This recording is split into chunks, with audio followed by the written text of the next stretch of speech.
بہت ہی کم میرے پاس وقت ہے، لیکن جو بچہ 12 سے 15 سال ہو گئے ہیں بستر سے نہیں اٹھ پا رہا ہے، ہمارا عزیز جس کا نام ہے، اس کے حق میں آج ضرور دعا کیجئے. کتنی تکلیف ہوگی اس بچے کو. بسم اللہ الرحمن الرحیم. اے مولا کریم، میرا یہ عبدالعزیز جو بچہ جس کے باپ نے ہم سے کہا مولا اس عبدالعزیز کو تو شفا عطا فرما، شفائے کاملہ عطا فرما، شفائے عاجلہ عطا فرما.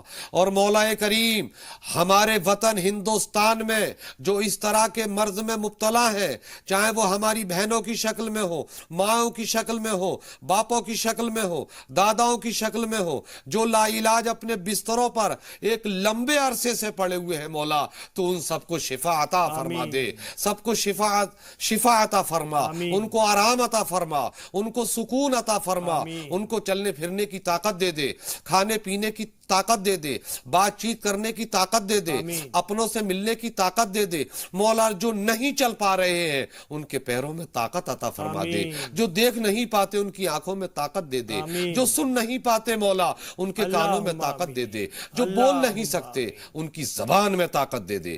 مولا جو جس حال میں پریشان ہے ان تماموں کی پریشانی کو دور فرما، ہمارے وطن ہندوستان کو ترقی عطا فرما، ہم سب کو ایک فرما، دلوں میں محبت پیدا فرما.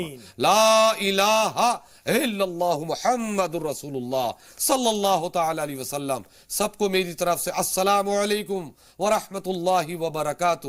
خوش رہو، شاداب رہو، وطن کے گیت گاتے رہو. ناظرین آج کے لیے اس پروگرام میں اتنا ہی. انشاءاللہ تعالی آپ سے کل ہوگی پھر ملاقات. تب تک کے لیے اجازت دیجیے، اپنا خیال رکھیے گا.